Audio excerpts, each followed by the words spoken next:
Well, good evening.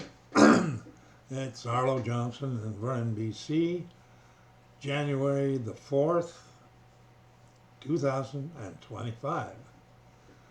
I haven't seen you all year. Where have you been? Well, just kidding. We've had an exceptionally warm winter so far. It's been above freezing all the time, at least 8 or 10 degrees above freezing. I think the fruit trees are going to bud again and ruin it again. Who knows?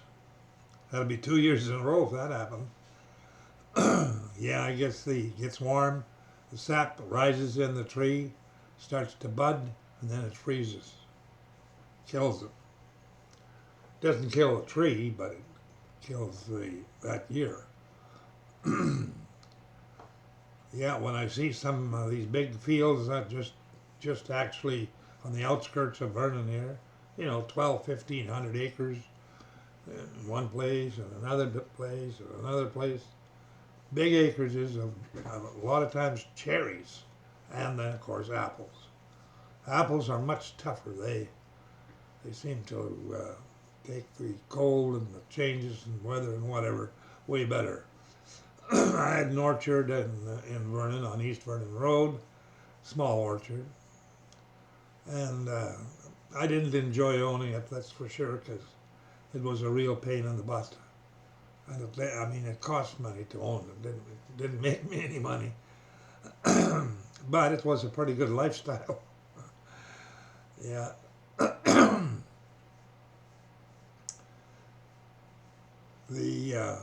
The plan to carry on to do another book, I guess, is to stay in the same vein that I've done the other. I think I've got 15 on there now, 15 books, but they're like in three sections: uh, e-books and paperback and hardcover.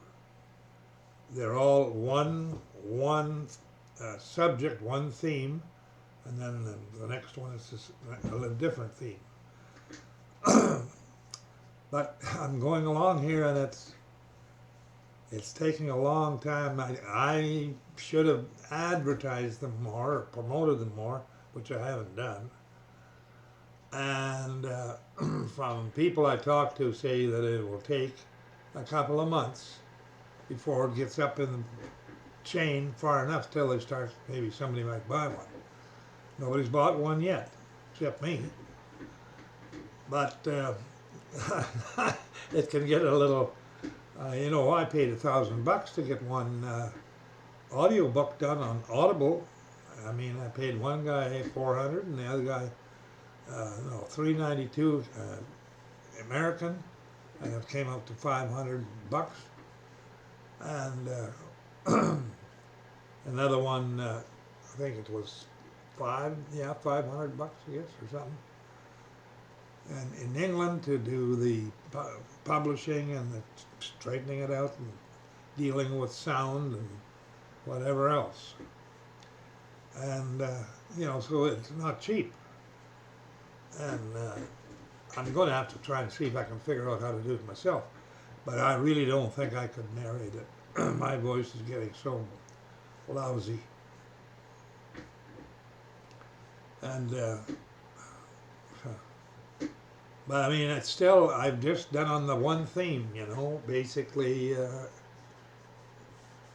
why we're here and what's the whole reason we're here and how most people are mistaken about this.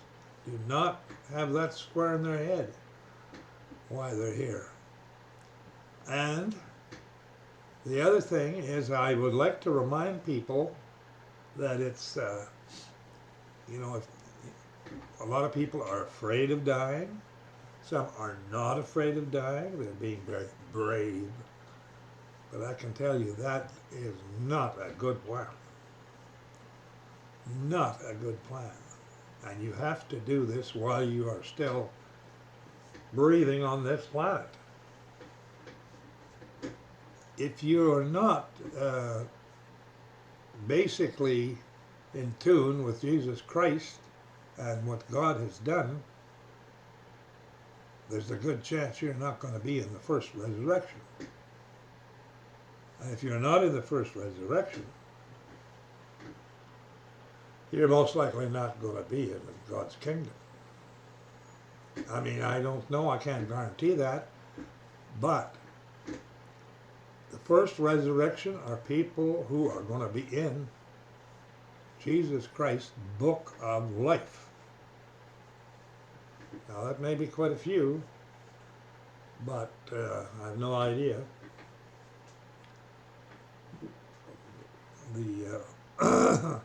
The reason I harp about this and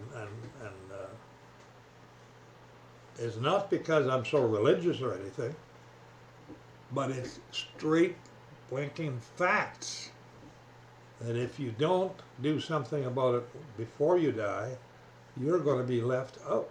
You're going to be not good. And it's an offer. It's such an offer that it's unbelievable. You know,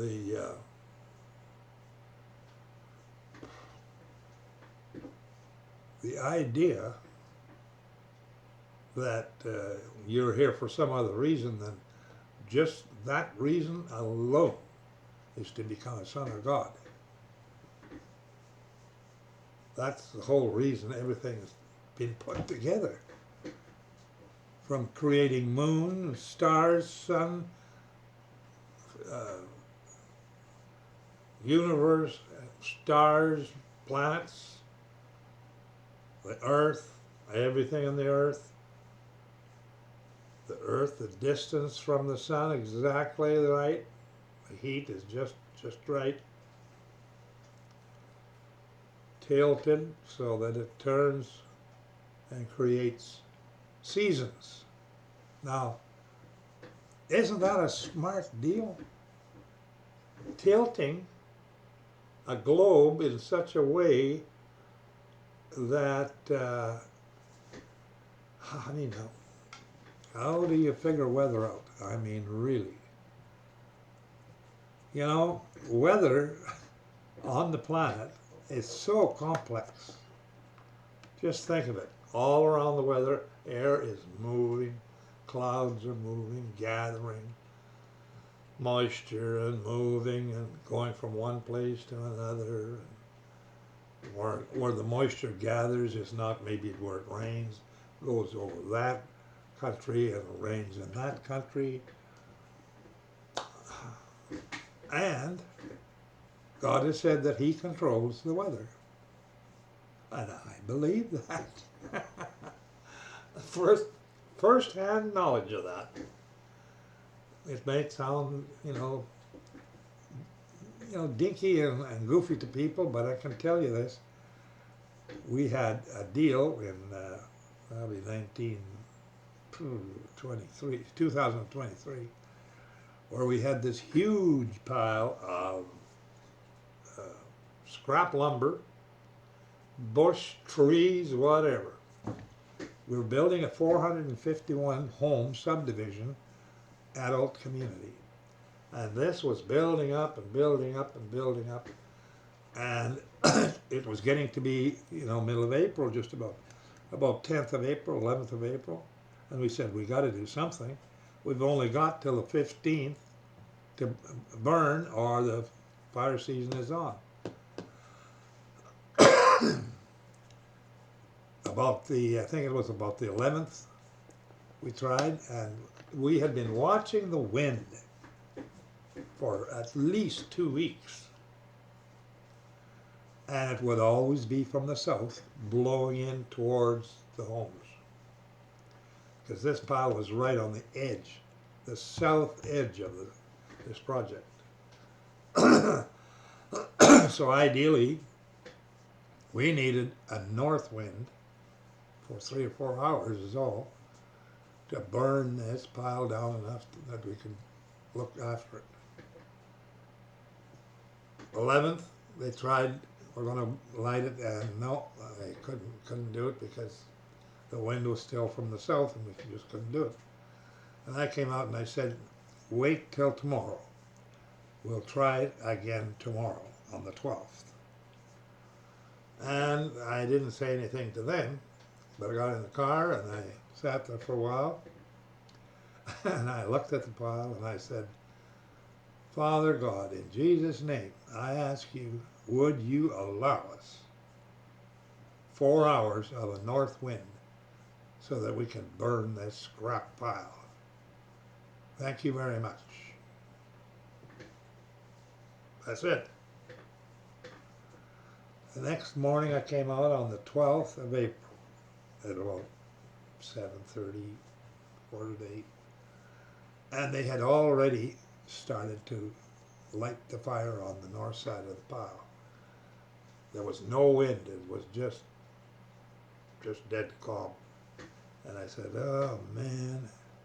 And I just stood there for a while, and all of a sudden the fire started burning a little and the smoke went straight up. And then all of a sudden it started to turn to smoke, started to head to the south. And I stood there for a while outside the car, and all of a sudden I could feel a nice little soft north wind.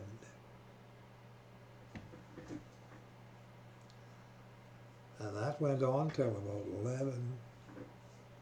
11:15. And I told them about 11 o'clock. Around 11 I said, we'd better kill it. Put the fire hoses on it now. It's burnt down enough. Kill it. Because it'll just smolder and carry on forever. So we did, and about quarter after 11, 20 after 11, the wind turns back to the south. And I said, thank you very much. Now, in that ecosystem, or whatever, of I'm not quite sure how to help you with that. south wind, continual south wind in April. Been there for a couple of weeks. Not a strong one, just a general wind. And I didn't really look up the weather records for that, but I should, to see if it still showed south wind. Because we had a north wind for 4 hours that day, right there. Now, how does that happen? I said this, I'm repeating myself, but I said that, I think that God likes to do smaller things that people ask, because it's out of their hands, they can't do it, God would have to do it. And that's what happened. You can look up the weather records for Vernon, BC, on April the 12th, 2024, 23, I mean. But anyway, got to get back to this business of, I notice where I'm living. I just observe it. I haven't said anything to anybody. I have told them I've been writing some books.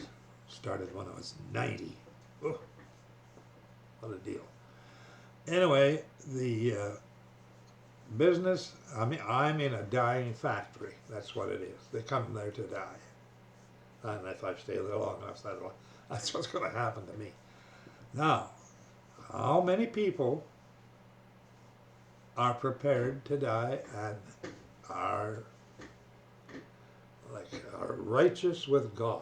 Now, what does that mean? As far as I can understand, that means that you are right with God.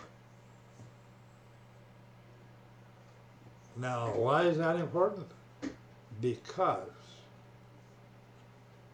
if you are right with God and you understand why you're here and why Jesus Christ died and was crucified, and when you figure out and look into is crucifixion. It is so evil and so ugly and so torturous. How in the world he managed to survive enough to even being put on a cross.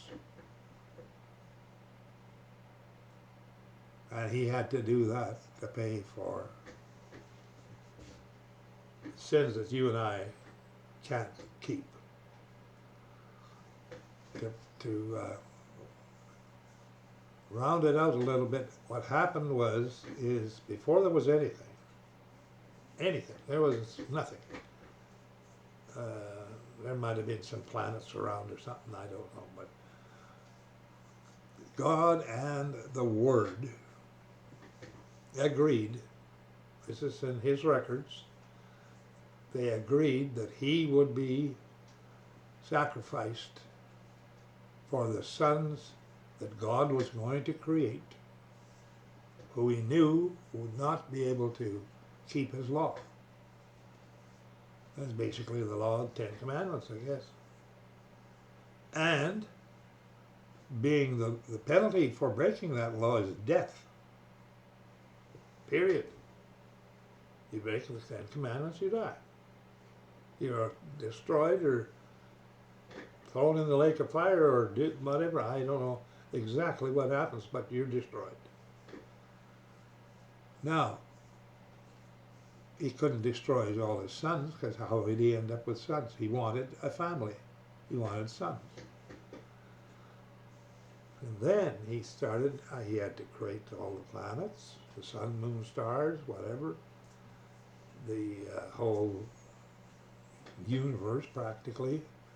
There might have been some, I don't know, that claim to be many, many years old. And then to rebirth the earth. And that's the only one we know of that has oxygen and water and things grow there and people live there and flourish there. And yet it's from ice to temperate forest teal to like a hot zone, tropical zone, and then cooler and ice again. And it's tilted in such a way that, you know, you have spring and summer and fall, and then you have the rest period of winter, and it starts all over again. Now, how soon do people, after they're born, get an idea of why am I here? Where did I come from? They may not say it in those words, but they'll think it. Something will happen around them or whatever, and then they'll say, well, why am I here? How did I get here? And I was 15 when that happened to me. I remember it just was an absolute moment in time when I just realized, why was I here? I was standing out in the yard. You know, how did I get here? How, you know. But anyway, that is the crux of everything. And when I watch what is going on in the world now, like I remember growing up when I was, 12, 14, 16, 18 years old maybe,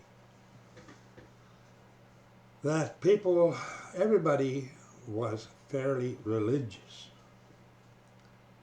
Some were actually quite religious. They,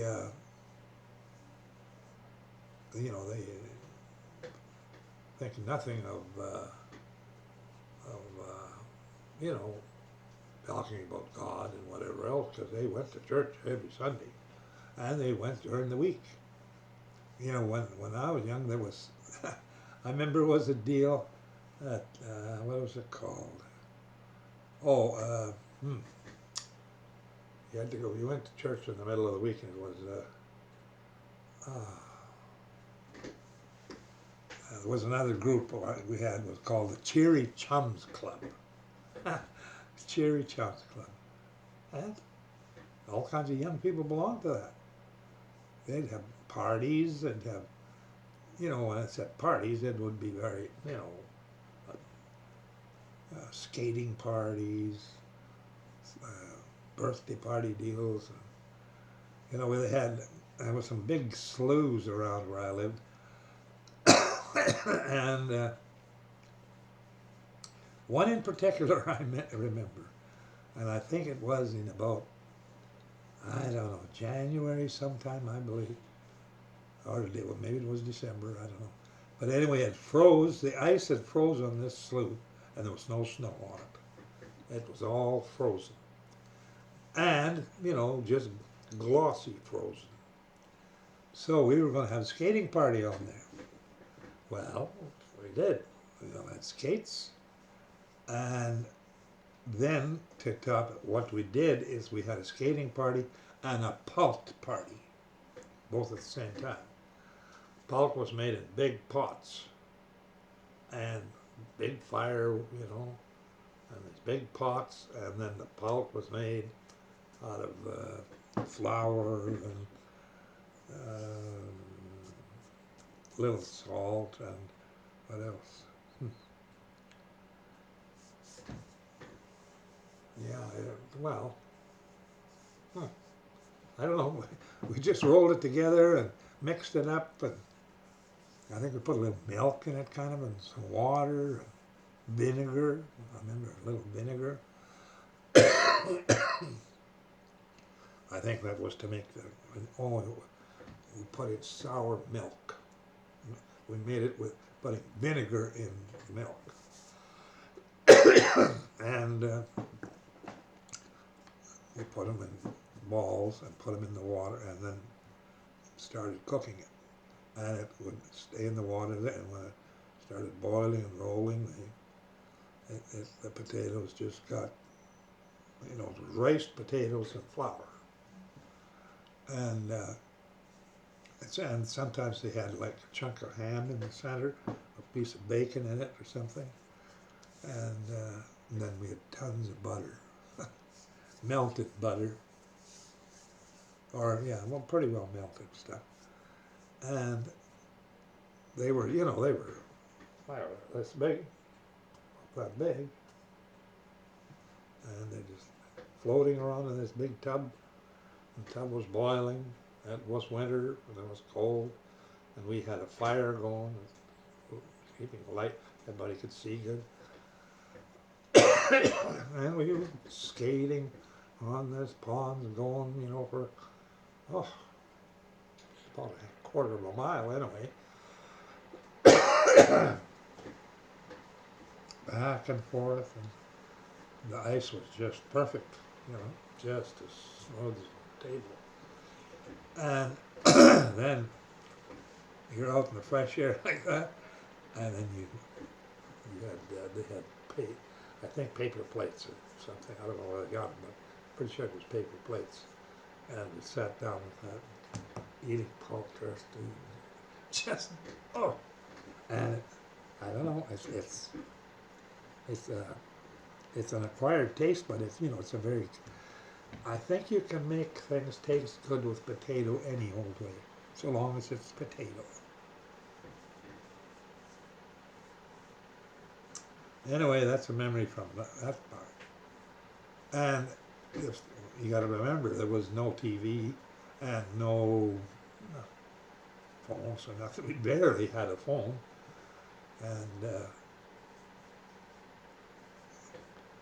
that was in the 40s, early 40s.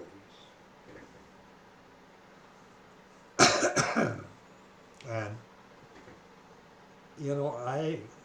I thought things were fairly modern. God, we had a car. What the heck? And and that's how different times are. you know. And we'd walk during in the dark, walk home. We could see the light of our house 3/4 of a mile away. And walk home, went upstairs, and it was warm as toast in the house. Get upstairs in the bedroom, and I could lay in bed and look right out at the stars because it was a little opening around the chimney. I could see right through out.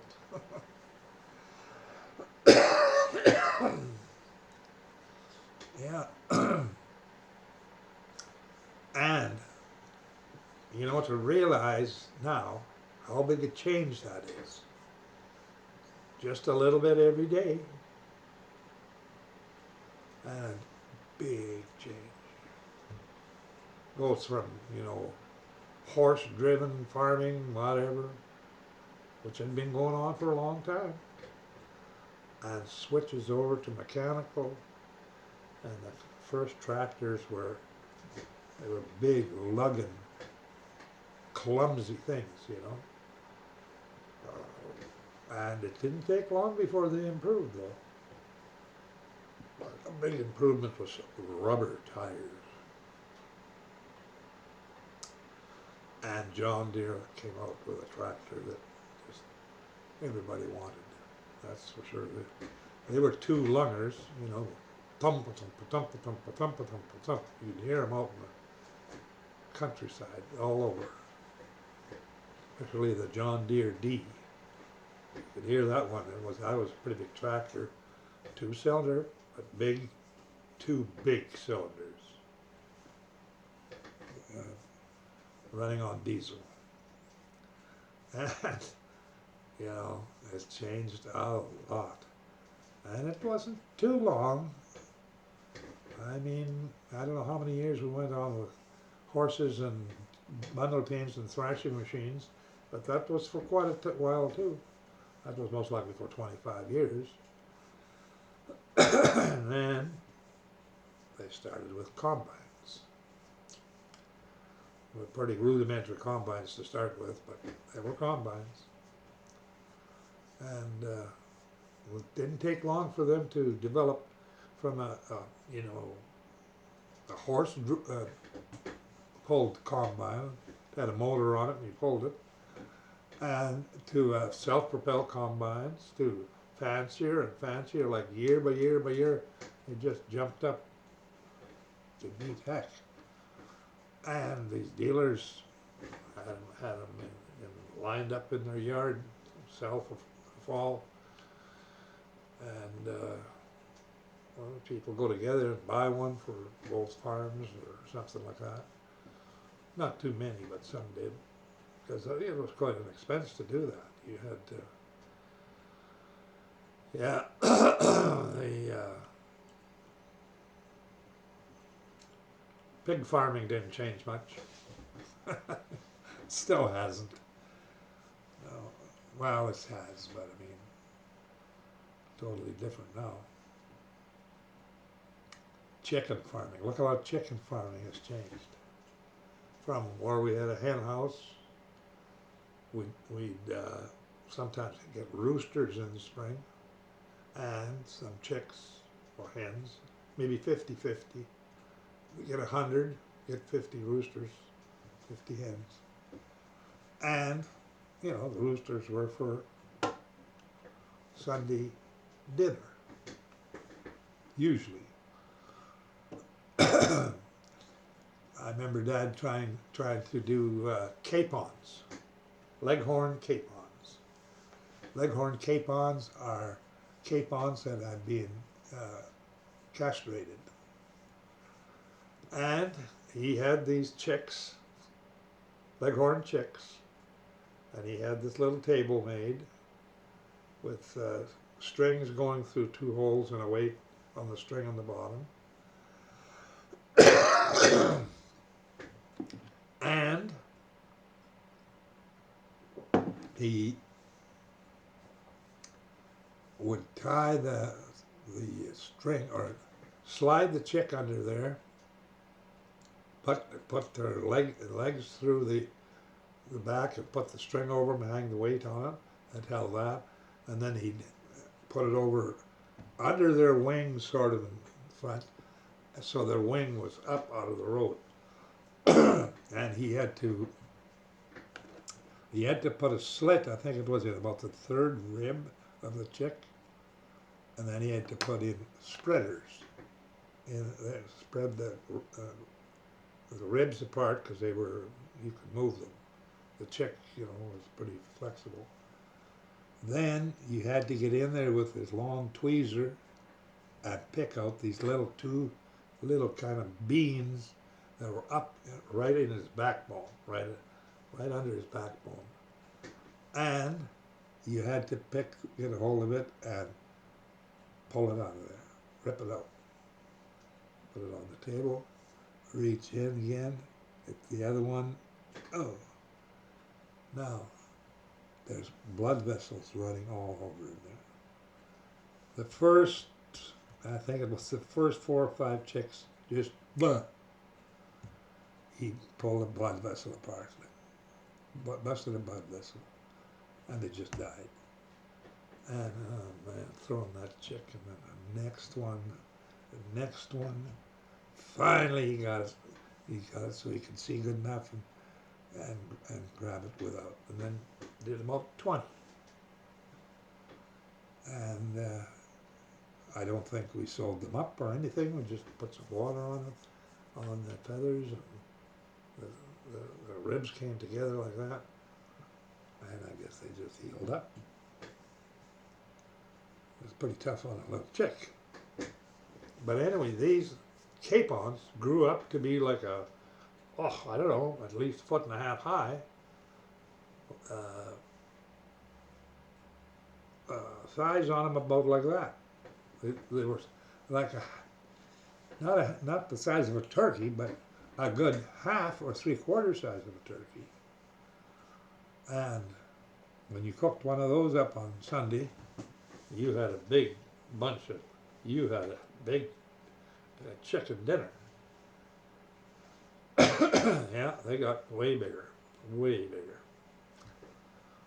I don't know who found that out, but that's a fact. We didn't do that long though. I don't know. The novelty kind of wore off or something. But we had chickens pretty well all the time that I was home. We had a chicken house because we sold eggs. We had a chicken house. And we sold eggs and cream and all that stuff all the time because that was a staple income. It was a small income, not big, but it was enough to buy coffee and I guess tobacco and I don't know what else, spices. And you could buy some meat too. You had to buy meat. Not all the time, but and we had to buy other things, fish and oil and breakfast stuff, and Sonny Boy cereal, oatmeal and jam. So a lot of the time we'd go into the store in Hay Lakes, the grocery store. He had a pretty good sized grocery store. It was a general store. It had everything. It had clothes in it, this, that. Not hardware, because there were 2 hardware stores in town. And anyway, in a lot of cases, it got to be that they had to charge up things till fall. And the store did, just charged it up. It's got to be a pretty big bill by the fall. So that's when they'd sell grain, or usually grain, to pay it off. And I mean, the fall too, that's when they'd sell some, steers or cattle or whatever. Hogs were during the year, but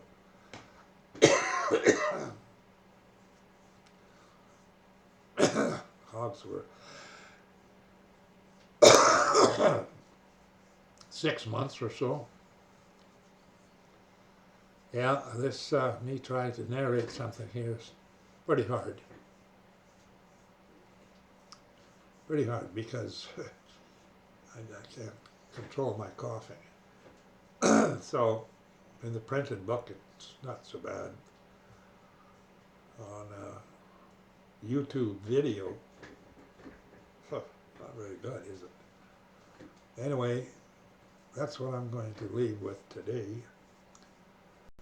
And I think I've got to do another 2 or 3 of these to get enough time to, the audio book I did for Audible is 5 hours long. That's too much. I want to maybe get a book that's 2 hours long, 2.5. I don't think people want it any more than that. But anyway, we're here in the new year. You know, it's already the 4th. Tomorrow's the 5th. And in our case, we haven't had winter yet.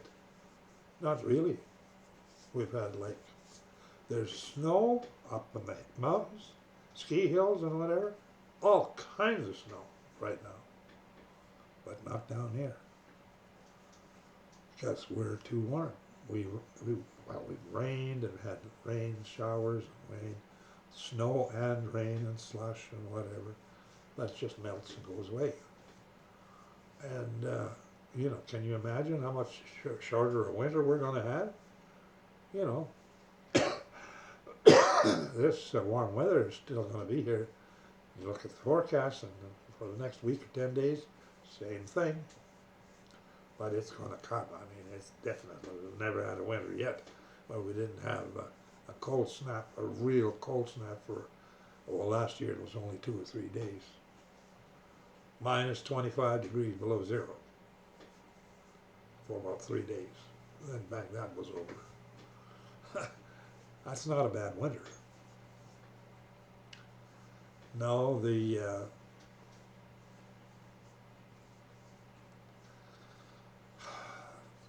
you know, the thing is, I think we really need to take stock of ourselves. You know, there's not much sense living all this time and people having families and growing up, building houses, doing stuff, to have it all mean absolutely nothing. Nothing. When an offer that God gives to the people of this planet, the second highest existence in the universe next to him, to be a son of God. And you notice I say son, because that's what he says. He said there's no marriage or anything in heaven. The days of the womb and whatever are over. And women say, well, will I not be able to go to heaven? I'm definitely sure you are, but you're not going to be a woman. And I'm going to be different too. So we're going to be resurrected as a different, young-looking male of some kind. Well, I think you keep some characteristics or something, because it seemed to me that people may, I don't know, recognize or know other people when they end up there.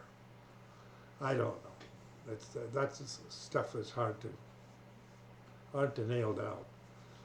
But a woman will be a man just the same as a man will be a man. There won't be any difference. There'll be a son.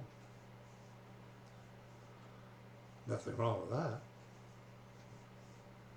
Because you can't have battling sexes in a universe forever. Who would want that? I'm sure that God would not want that. No, and you know, when you think about it, they would exist forever in a perfect body, no pain ever, and no sickness, no pain, no anything. And they would be self-sufficient bodies. You know, that's miracle. That's miracle business. And I can't really, well, it's no use to even try. God says it has never entered the mind of man what God has planned for him. So it's beyond our imagination. So if people are honest and have any respect or anything for God and Jesus Christ, they would just say, thank you very much. You know, I came with nothing, I'm leaving with nothing, and I'm being given a great promise from somebody who keeps promises. Anyway, let's leave it there, because that's that's what we should be aiming for. So, as usual, till I see you again, God bless you, and I hope everything is well. Thank you.